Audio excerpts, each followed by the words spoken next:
Perkenalkan, saya Andres Kesira Matahari dari kelas 9 Assalam.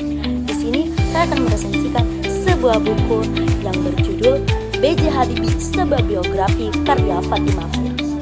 Nah, buku ini mengisahkan perjalanan hidup Baharudin Yusuf Habibie, seorang ilmuwan dan teknokrat yang terkenal, kemudian menjadi Presiden Republik Indonesia yang kedua. Nah, buku ini mengulas secara mendalam kehidupan B.J. Habibie dari masa kecil dan hingga perannya dalam membangun industri penerbangan Indonesia serta keterlibatannya dalam dunia politik nasional.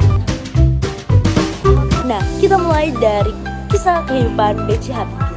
Habibie lahir di Parepare, tepatnya di Sulawesi Selatan pada 25 Juni 1930. Ia tumbuh sebagai anak yang cerdas dan penuh rasa ingin tahu, terutama dalam bidang teknologi dan penerbangan. Ayahnya, Alwi Abdul Jalil Habibie, adalah seorang ahli pertanian, sementara ibunya R.A. Tuti Marini Puspowardojo adalah seorang wanita yang berperan besar dalam membentuk karakter dan semangat juangnya. Setelah ayahnya meninggal dunia ketika ia masih kecil, ibunya berjuang keras membesarkan Habibie dan saudara-saudaranya dengan penuh kasih sayang dan disiplin. Setelah menyelesaikan studinya, Habibie bekerja di industri penerbangan Jerman, khususnya di perusahaan Mechaniko Volkswagen atau biasa disingkat sebagai MBM.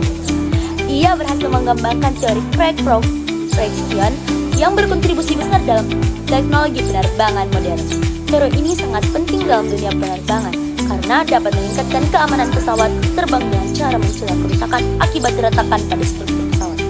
Namun, meskipun karirnya cemerlang di luar negeri, cintanya pada tanah air mendorongnya untuk kembali ke Indonesia. Nah, atas permintaan Presiden Soeharto, ia pulang ke tanah air dan diberi mandat untuk memimpin pengembangan industri strategis nasional.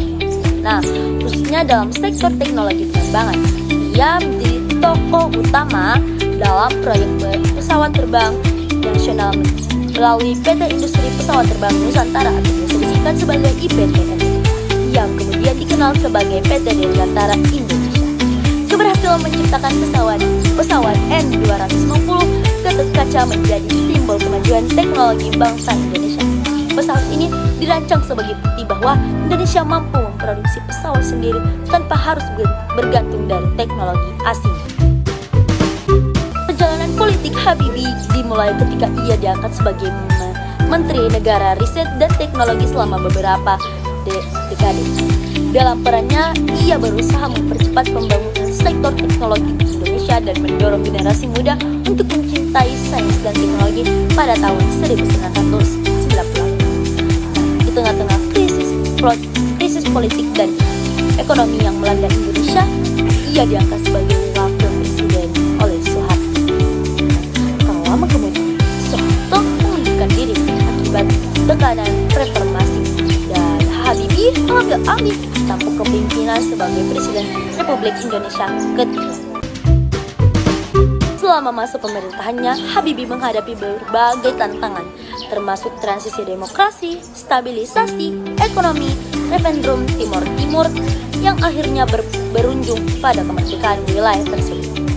Salah satu pencapaian terbesarnya dalam masa kepresidenan adalah pengesahan Undang-Undang Pers yang memberikan kebebasan pers serta reformasi dalam sistem perbankan dan menyelamatkan ekonomi Indonesia. Dan setelah masa kepresidenannya B.J. Habibie berakhir, Habibie tetap aktif dalam berbagai bidang, terutama dalam pengembangan sumber daya manusia dan teknologi di Indonesia. Ia mendirikan Habibie Center, sebuah lembaga yang fokus pada kajian kebijakan publik dan pengembangan sumber daya manusia. Kisah hidupnya juga diwarnai dengan cinta sejatinya, yaitu istrinya Ainun Habibie, yang menjadi pendamping setianya hingga akhir hayat. Kehilangan Ainun adalah salah satu titik terberat dalam hidupnya. Namun, ia tetap melanjutkan perjuangannya demi bangsa dan negara. Nah, bagaimana nih teman-teman?